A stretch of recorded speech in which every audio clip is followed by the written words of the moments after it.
Catus Maximus here, this time with another pocket digital camera teardown. I just like doing these because it's kind of fun and interesting.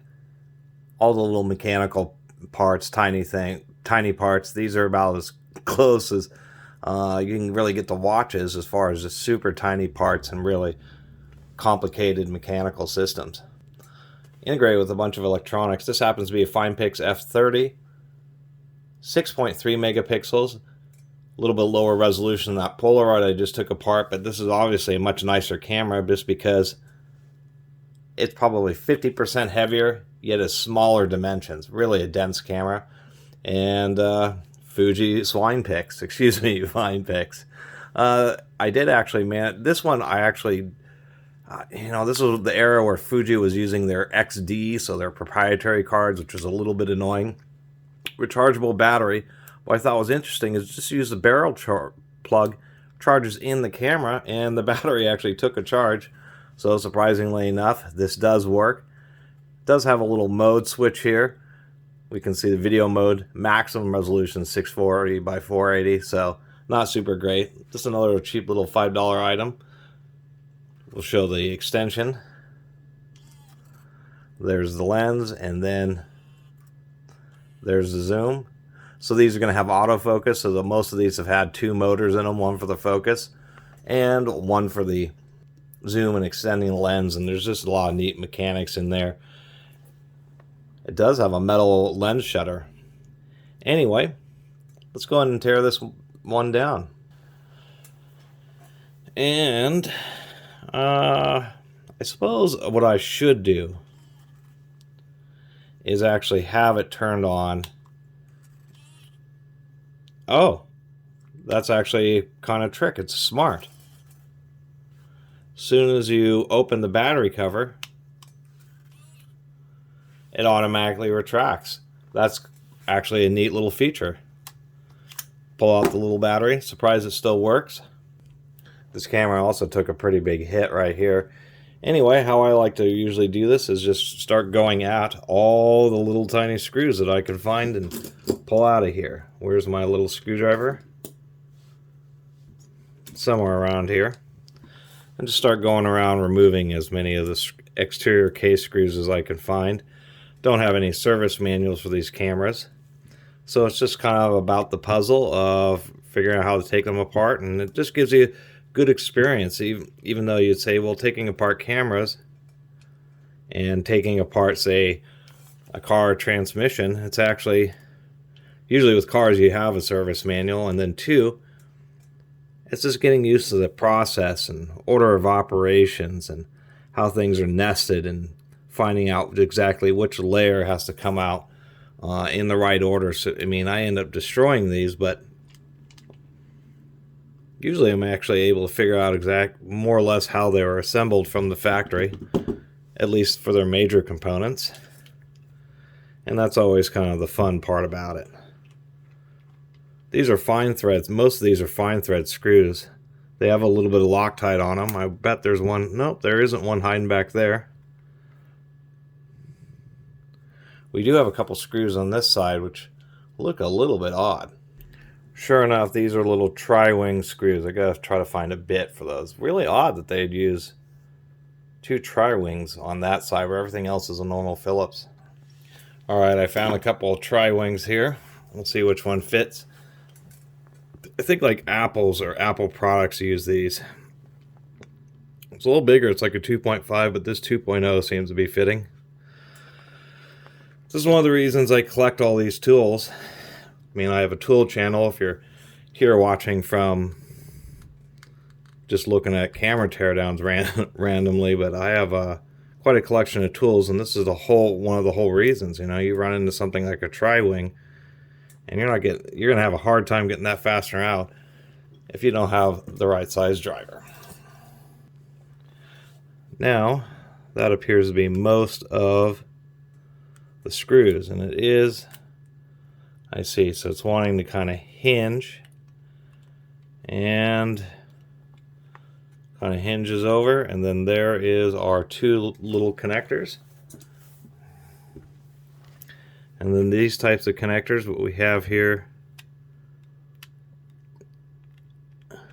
some of these they actually slide out and some flip up, so you got to kind of just figure out which. And if you're real careful, you can just slowly work the cables. Whoop! Well, that wasn't too slow, but I was able to pop that out. So, and interestingly enough, if we look at the grade of plastic here, if I can just get the light to show, you can just see it, but that says PC polycarbonate. That's a much more expensive plastic. Like the Polaroid is using ABS. Polycarbonate's much more significant. And even though this is plastic, it has this whole metal shielded panel in here. Surprising amount of weight. So I'm going to peel off this protective film here and then get the screws out of this. The two ribbon cables, we're going to have one, the big one for the screen, and the little one's going to be for the array of buttons here. But there's a surprising number of screws in the back of this little panel here. I think I got them all out, and indeed I did. And then that is just actually a surprisingly thick steel plate. I mean, all the parts are pretty amazing. Like this steel plate here, that's quite a complicated stamping, a big complicated die just to make that plate. Here is actually our button patch. There's the buttons themselves. It's kind of neat. They're all silver. They're all silvered, and then they're kind of like glued to that back portion there.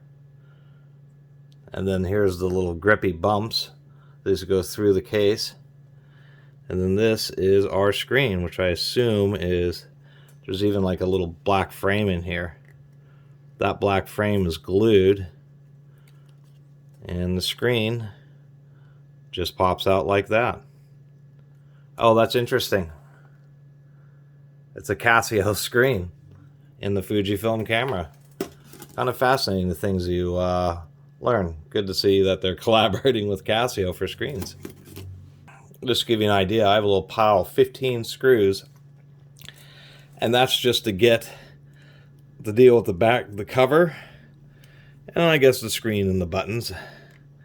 These cameras, they have this black plastic in here because they're so crammed together, and because of the law of the metal components, that these are just insulating layers to prevent anything from shorting out. It's a crazy motherboard in the back of this camera. There was just a ton of chips. Kind of like just showing what chips are being used. There's an analog devices chip. That big Fuji chip, oh, that's a custom Fuji chip. Kind of interesting. Tiny little battery right there. That's to maintain the memory. Aha! And at the beginning of the video, I showed how it knew the battery was open. There's a tiny little switch right there. That's how it knows when the battery cover is opened. Anyway, I'll go and try to get these cables out more elegantly. This is one of those connectors where the front part, it's just a wedge, and so you just kind of slide the wedge open like so, and that will release it. And that one is just one that flips up, and then we can get in here and pop out those ribbons. And I believe this one is just purely friction, and it actually has a couple little tabs on each side.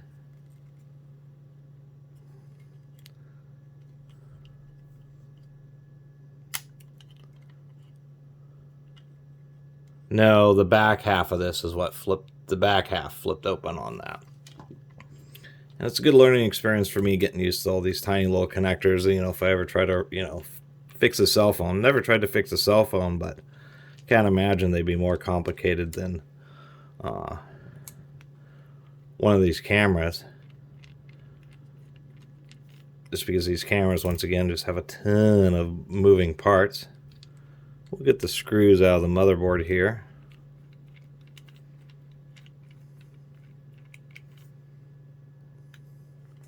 They are putting Loctite blue on those screws, so they do not want them getting loose.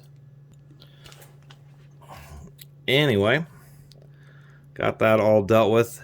The only thing I am noticing is that there's these connectors down here, some really fine wires down here. And it must be related to like the microphone and speaker. These are some of the tiniest little, these are just absolutely microscopic little plugs. And I mean microscopic, holy moly. These things are some of the tiniest plugs I've ever seen. I mean, this is a tiny screwdriver and it looks huge compared to those. Now we're making progress on the motherboard. I had pulled out all the motherboard screws, but there actually was like a sub screw over there. And I did just shock myself because it charged up the flash capacitor when I had turned it on. That's actually much more elegant than the Polaroid, because as soon as you get all the plugs and connectors, the Polaroid was really cheaply made and actually had hand soldered stuff. The motherboard was put on that Polaroid, and that was just a video previous to this. And then it was all hand soldered. It was really surprised, kind of permanently installed. You needed a soldering iron to properly disassemble it. This is just a little bit more modern engineering, where the motherboard can just unplug. There's a flash or flash capacitor. You have to be careful of these because they're usually 330 volts. They're pretty high voltage capacitors. And in order to get the arc to go across the little tube there. And then there's our whole motherboard. I can see why it's so populated on the back side, because on this side there's just a few components here. There's a memory card slot, there's the battery, the whole flash assembly, and then everything else is going to be on this side. And you know, a lot of these chips, one of them is going to be the processor. I suspect that's what that is. It's interesting that they have something here that it's either related to this chip or it's just a chip that wasn't populated. Another one is going to be like the controller for the screen. Not a lot else here. Let's try to get the lens assembly out. This is actually relatively modular. There we go. We had 3 screws around the periphery of the lens assembly, and that seems to release the whole lens assembly. And I believe we should, yes, we do have 2 motors here. We have one here and we have one here. So one of them is a stepper motor for the focus, 4 wires going to it. This is just a 2-wire DC motor, and this is the one that powers the lens out and actually does the zooming. And we'll take that apart last. I always do that because there's more parts in this than there is in, kind of a weird piece of tape right there, than there is in the entire rest of the camera. Really pretty complicated. A lot of the engineering is right in there, and of course in the circuit board itself. So then the subframe comes out, and we have this glued in frame. Appears to be a screw that's holding on this thing. Let's see if that one little screw is what's holding that on. And indeed it is. That little thumb thing or finger thing just held on by one screw. And we got the buttons and switches on top. We got a couple screws in here, or actually one right here.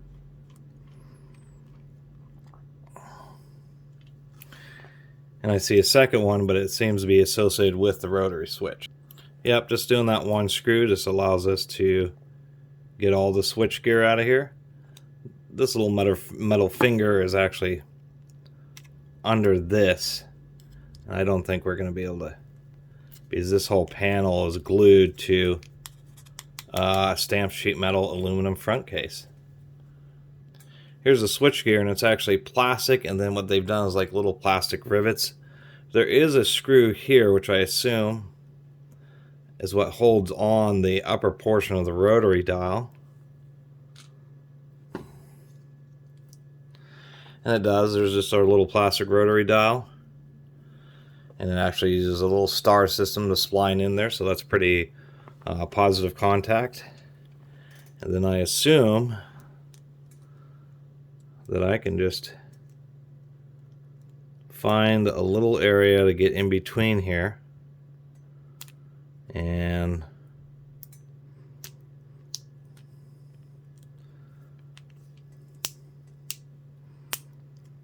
pop that all up. There's our little metal plate. There's our rotary switch. There's our power button. This is the shutter button. And then this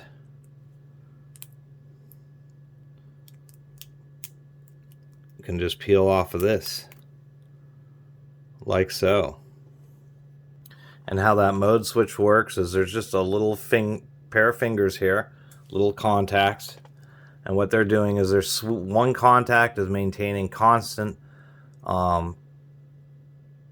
connection to this big sweep here, and then what it's doing is it's just bridging this. So depending on what position it is, it's either connecting this pad or this pad or this pad, and then when you come over, nope, I'm sorry, that's exposed. I'm not sure why. Those fingers are touching this inner continuous. So it's always touching this, and it's just bridging these different pads to control the different modes. And here is our flash or our shutter button. And what's really interesting is this is how they've done the two-stage. There's actually one little button right up in there, and then this is the larger button for actually causing the shutter to go. So it's actually two buttons stacked on top of each other. Really pretty amazing. Pull that off, and this is how it works. It's just this little guy here or this bigger guy here. Pretty complicated little part just for the shutter button and mode dial. For completeness, the detent for the mode dial is just a bent piece of metal with a bump on it, and it sits inside each of these little recesses in that little piece of metal there. Still is odd about this camera. I have everything, every screw is, except for those two, have been Phillips. Alright, now we're getting into the lens assembly with a huge number of parts. Now, usually the CCD array is separate. All of this other totally integrated ribbon is for the various position sensors and for controlling the motor, but we should be able to pull out just these two screws, which are definitely pretty tight. It's amazing how tight some of these tiny little screws are, but it's good. Because you can't have, if one of these little screws gets loose in the camera, it'll just ruin the camera. But nonetheless, it's kind of surprising how such a tiny fastener can be so robust. And there is our 6.3 megapixel CCD. And it seems all CCDs are actually in their own little protected package. It's the CCD's down there, and then it has this little window over it. There's a little lip there. Let's see if we... Oh yeah, there's the protective window. Oh, I see. It's like a... You can see that it's colored. So that is like some type of filter or something. And here's the actual CCD with the glass protector over it. Anyway, continuing on. Still a bit of weight from the motors and stuff in here. Let's go ahead and start taking out screws. This is probably... Now, the way this works is this motor here that controls the lens in and out goes through a special gear train so it can drive the edge gear. And I have to get in there and take that apart in order to manually extend the lens.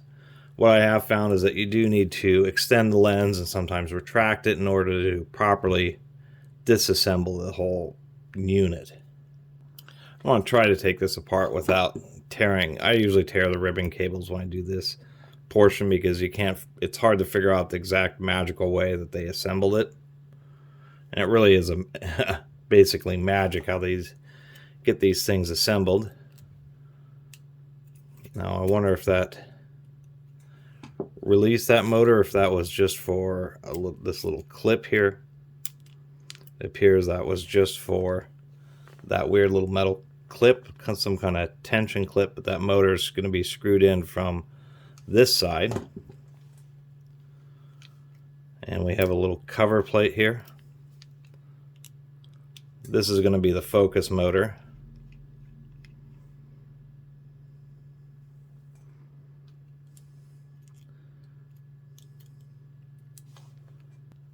Was no screws under that piece of tape.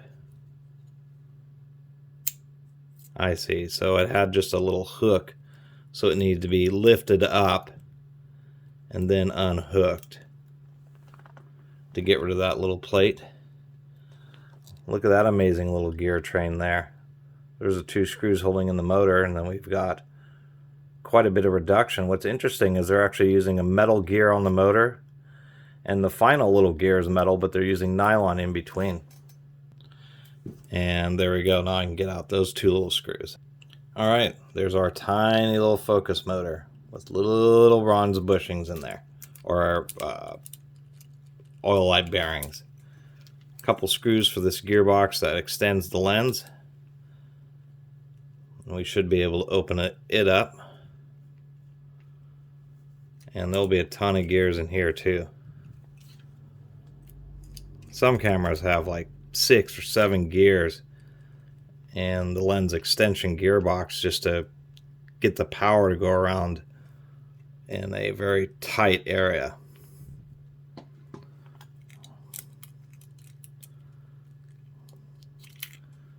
It wants to come off here. Oh, it comes off this way. Oh, that's actually kind of cute. That's a modular too. I was talking about this, how this camera was more modular. The gearbox itself is completely self-contained, so you can see we have a worm drive motor going this way, driving a set of gears to send power out right to this gear, which then interacts with the gear train on this. Now we can manually actuate the lens. I think that's the next step, is to actuate the lens, get it open, then take out these screws. I'm going to end up having the damaged ribbon now just to get this apart. I did tear that little ribbon right there. And the reason that there's so many wires inside the lens besides the motors is there's little position sensors, little things such as this right here. Additionally, there is the shutter itself. Now we can see this is just the back portion, some various springs. Here is the threaded rod that in that little, so this, yeah, that's exactly how it works. This little threaded rod, and what that is doing is moving this portion back and forth to give you focus. A spring keeps tension on it, and then this little motor, this drives it back and forth. There we go, I got it in thread. So when it's focusing, all it's doing is just adjusting this lens right here. Tiny little piece of sheet metal. Many things in cameras, they have just these little catches that hold those little pieces in place. I believe that. It is a glass lens. I'm not sure what or why they had that on there. Got the little lens out of there. We have this super delicate little spring. That is a delicate little spring. And this is a pretty complicated little mold just by itself. All these little sensors. A little sensor here to detect when that focus lens is all the way back. There's actually another sensor here, I suppose, to detect when the lens is either all the way closed or is at its extent. I suppose that we ought to take apart this little gearbox here. These are long videos, but they are full teardowns of really complicated little devices with just piles of little components and screws. And I'm actually pretty proud of how well I'm able to take these apart, even though I do damage them and they can't be put back together. For the most part, I feel I do a halfway decent job. I mean, it's just amazing. All these parts, every one of these parts needs a really precisely machined mold. And then here is our gear train. So we did have a sensor in there. This is the little fan, the little sweep. That sweeps through this little optical sensor here, so it can see how far that lens extension zoom motor is going, but we can see a little bit of grease in there. Worm gear to this gear, to this gear, to this gear, to this gear. Pretty neat. Well, I mentioned versus the Polaroid on this Fuji here, and get all the gears out. All of the shafts for the gears are all steel shafts. It's actually a nice touch. Here's our zoom lens assembly here. And how these usually work is they actually have to be retracted all the way back. And usually they'll want to pop out. The shutter is still in here. I want to try to get at that. But this is always kind of the more complicated portion of what's going on here. This was complicated to take apart, so I just resorted to brutalizing it and cutting off that collar. Not exactly sure how this all snapped together. That's yet another magical piece of the puzzle. But the way they got this set up is kind of fascinating, to tell you the truth. See if I can't.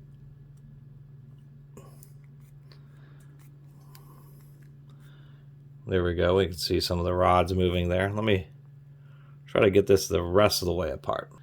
We're getting deeper in there. Now, many of these systems, and what I'm finding out, is sometimes the way they assemble is they'll put them together and then they'll push in these guide pins, and that's essentially what's holding it all together.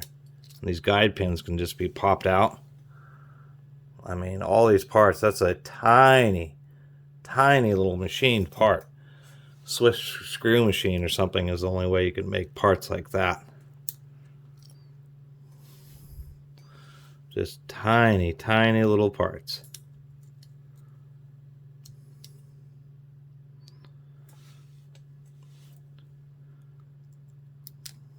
So many parts to manufacture to make one of these cameras.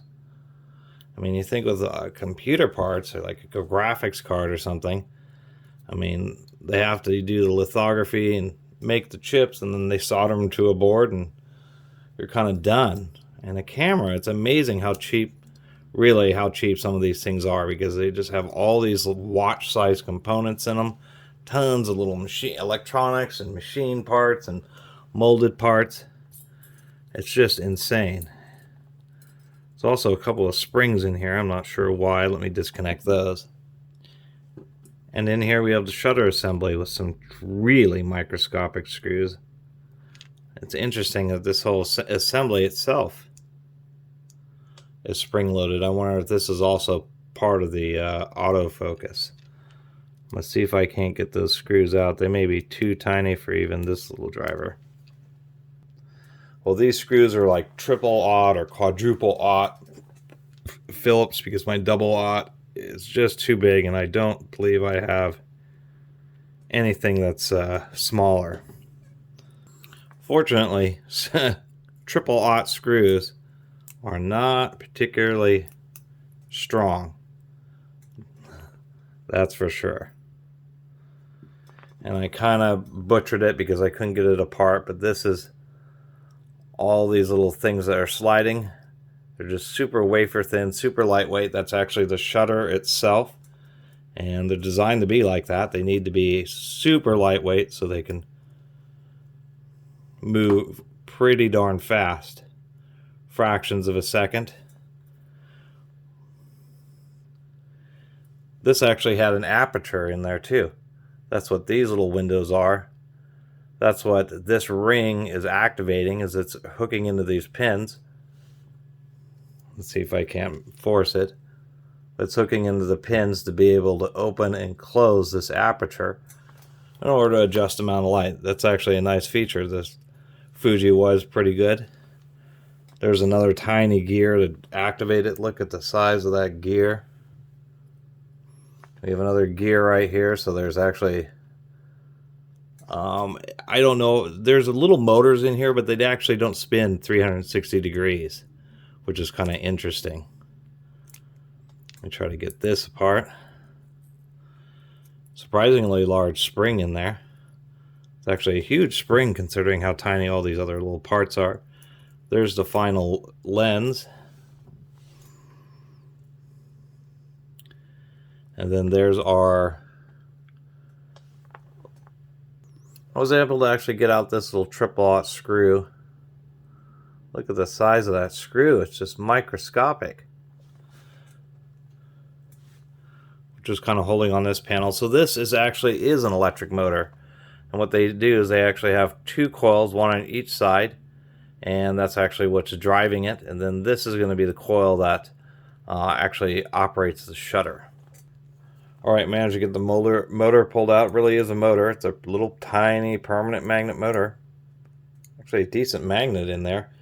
So small that the gear is pressed in on the inside of the magnet. And then these two magnets are just what drive the motor itself. And then once again our shutter. So anyway, thanks for sticking around on another long camera teardown video, but I find it peaceful to be able to take this stuff apart. I mean, look at all these components and screws and parts that were just for the lens assembly in that camera. Designing, engineering, assembling, manufacturing, all these components, and it's amazing these cameras work at all, much less as reliably as they actually do. Anyway, I really appreciate everybody who's been watching and subscribing, and if you haven't subscribed, please do. Till next time, Catus Maximus out.